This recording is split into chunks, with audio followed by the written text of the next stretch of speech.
မိတ်ဆွေ online ကနေပတ်စံရှာခြင်းလားဒါဆိုရင်ဒီဗီဒီယိုလေးကိုဆုံးအောင်ကြည့်ပေးပါ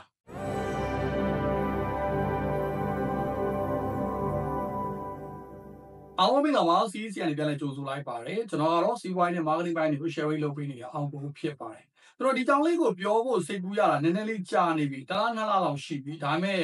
အကြောင်းမတိုက်ဆိုင်လို့မပြောပြဘူးလွန်ခဲ့တဲ့တစ်လနှစ်လလောက်ကကျွန်တော်ရဲ့ personal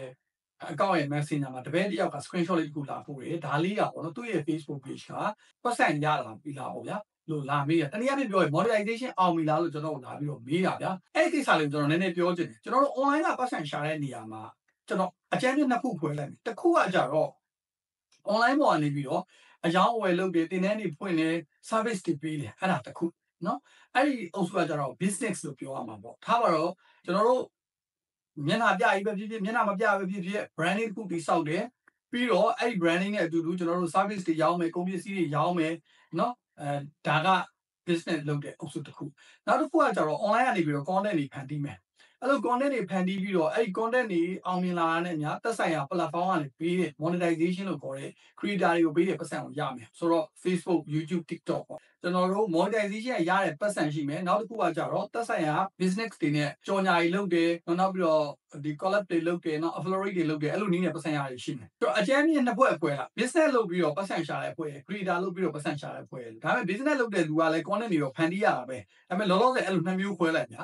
အဲ့ဒီနှစ်မျိုးကသူများနိုင်ငံမှာဆိုရင်တော့အတူတူလုပ်လို့ရတယ်ဘာမှပြဿနာမရှိဘူးကျွဲကူရေးပါပေါ့နော်မြန်မာပြည်မှာကျတော့လည်းနည်းနည်းပြဿနာရှိဘာလို့လဲဆိုတော့ Facebook monetization ရော TikTok monetization ရောမြန်မာ region ကအကျုံးမဝင်ပါဘူးအဲ့လိုအကျုံးမဝင်တဲ့အတွက်ကြောင့်မလို့ကျွန်တော်တို့ကကြောရခွာရတော့ကွာ Facebook မှာဆိုလို့ရှိရင်မြန်မာပြည်ကအဆင်မပြေတဲ့အတွက်ကြောင့်မလို့ Thai location account ဖြစ်အောင်ပြောင်းရတယ် TikTok ဆိုရင် Japan region account ဖြစ်အောင်ပြောင်းရတယ်ဒါမျိုးလုပ်ရတယ်အဲ့လိုလုပ်လိုက်ခြင်းအပြင်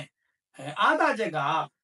Facebook က TikTok ကသက်ဆိုင်ရာ platform ကပေးတဲ့ပတ်စံကိုတော့ရမယ်ဒါပေမဲ့အားနည်းချက်ကအဲ့ဒီ page နဲ့ business လုပ်ဖို့တိတ်စမပြေတော့ဘာလို့လဲဆိုတော့ admin ထပ်ခန့်လို့မရဘူးဗျာမြန်မာပြည်က admin ကိုထပ်ခန့်လိုက်တဲ့ demonetization ကကြာမှာဒါကြောင့်မို့လို့ online ကပတ်စံရှာတဲ့အခါမြန်မာပြည်မှာဆိုရင်ပြောတာပေါ့နော်နှစ်ခုကိုတွားရောလို့မရဘူး online ကနေပြီးတော့ business လုပ်မှာလား content creator လုပ်ပြီးတော့ monetization ပတ်စံရှာမှာလားနှစ်ခုလုံးလုပ်ချင်တယ်ဆို page တစ်ခုခွဲတာ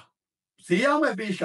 တစ်ခုပေါ့နော်ခုနပြောတဲ့ creator လုပ်မဲ့ page တစ်ခုအဲ့လိုခွဲထားမှရမှာအဲ့လိုမှမဟုတ်လို့ရှိရင်ဒီဈေးရောက်မဲ့အခြား admin တွေထပ်ထည့်ဖို့လိုလာတဲ့ page ကဘယ်လိုနည်းနဲ့မှ monetization လုပ်ဖို့အဆင်မပြေနိုင်ဘူးမရရအောင်လုပ်မယ်ဆိုရင်တော့ရတယ်ဗျာဒါပေမဲ့သိပ်မကန်ဘူးအဲ့ဒီနှစ်ခုကို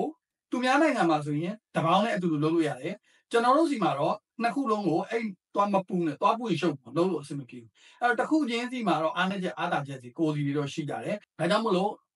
online ကနေပတ်စံရှာမယ်ဆိုရင်ကျွန်တော်တို့